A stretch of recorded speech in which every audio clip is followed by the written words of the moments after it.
tey nag vraiment ñu amoon mbégte lool daje ak le médiateur ak les femmes du cadre ñëw aussi fekk fi ay jigéen ñoo xamante ne ni ñuy dund jafe-jafe bi nga xam ne moo tax ñuy xeex waaw des femmes yoo xamante ne ni li ñuy daj seen kër yi kenn mënu ko imaginer waaw on ne peut pas comprendre vraiment impact bi nga xamante ne ni loolu mu ngi koy yàq ci société bi.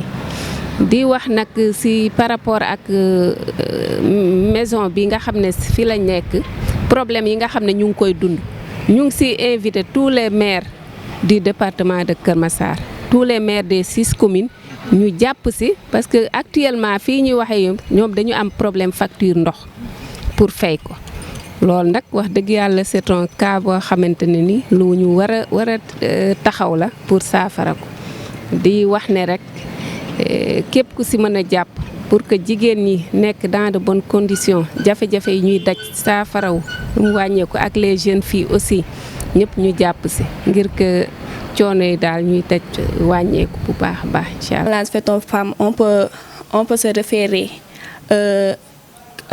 à le battre ou à l'insulter. On peut dire aussi que les discussions, les disputes entre le mari et sa femme qui peut aussi affecter les enfants. Et aussi la violence faite aux enfants aussi. Parce qu'il y a des mamans ou des papas qui frappent leurs enfants parfois dans la maison. Et ça peut affecter aussi cet enfant aussi. Parce qu'à l'école, on peut le battre la veille et le lendemain, elle part à l'école. Elle peut être en classe et être perturbée par cela. Alors ça, on se réfère aussi à la violence. Aussi, on peut parler de l'harcèlement fait à l'école. Parce qu'il y a parfois des garçons qui pensent être plus forts que certaines filles et leur frappent ou les harcèlent et tout.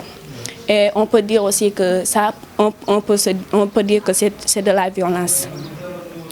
Comme l'a dit notre maîtresse, les violences peuvent affecter le cerveau de l'enfant parce qu'il peut aller à l'école et être là à penser qu'est-ce que je vais faire à la maison, qu'est-ce que je vais faire à l'école, et ça peut parfois pagayer l'esprit et tout. Donc ce que je veux dire que on voudrait même sensibiliser aussi les parents à cela et les élèves qui se trouvent à l'école. Bonjour mesdames et messieurs, nous sommes honorés d'être là devant vous aujourd'hui, accompagnés de notre directrice et une de nos dames professeurs de l'établissement Doudou et Safi.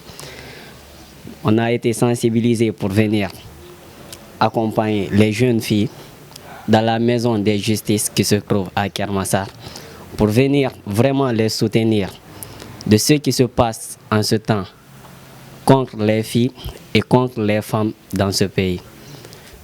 Nous sommes très heureux aujourd'hui d'être là devant eux et on les soutient de tout cœur qu'il y ait des changements qui se trouvent sur eux. Elles ne sont pas vraiment satisfaits des comportements qui se passent et les agressions faites aux femmes. Ça fait vraiment mal d'entendre, même si une personne n'est pas attachée à toi, tu ne le connais pas, tu entends cette chose pareille sur elle qui s'est passée même ailleurs, ça va vraiment te toucher et te faire mal au cœur. Et vraiment, si nous sommes là aujourd'hui, c'est vraiment pour les soutenir, pour qu'elles puissent avoir le courage et le cœur de continuer dans leur avenir, sans que ça ne puisse perturber leur étude durant leur cycle de l'école. Une anecdote peut-être que je voudrais donner. J'ai eu l'année dernière un brillant élève, un garçon de 10 à 12 ans comme ça. Il est venu le matin, j'ai donné un exercice, un devoir d'application, il a eu 2. Alors je lui ai demandé, à la récréation, je l'ai appelé, je lui ai demandé qu'est-ce qui se passe. Il m'a dit que ce matin, son père et sa mère avaient des problèmes, ils se battaient. Donc ça a affecté l'enfant à un point que l'enfant ne pouvait même pas prendre les leçons comme il fallait.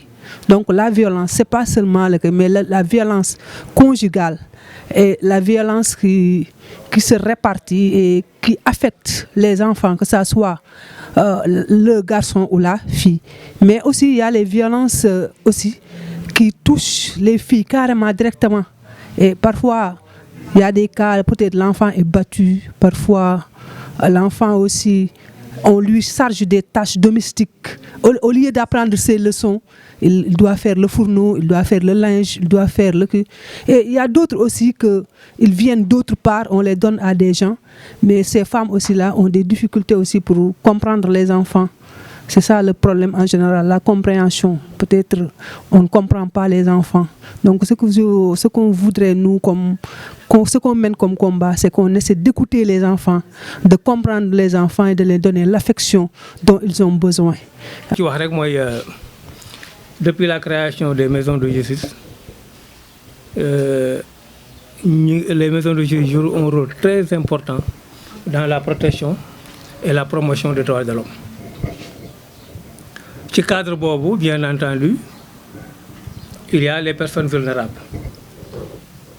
Et parmi ces personnes vulnérables, les femmes occupent une place extrêmement importante.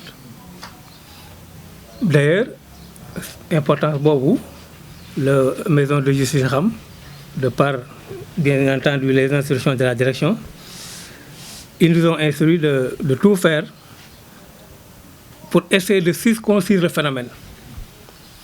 Et ci loolu ñu ngi ci mener des enquêtes sur le terrain. D'ailleurs, c'est l'occasion xam naa daañu ci waxtaan Marie, pour que quelqu'un wala ci yéen quelqu'un wala des personnes intègrent dispositif bi.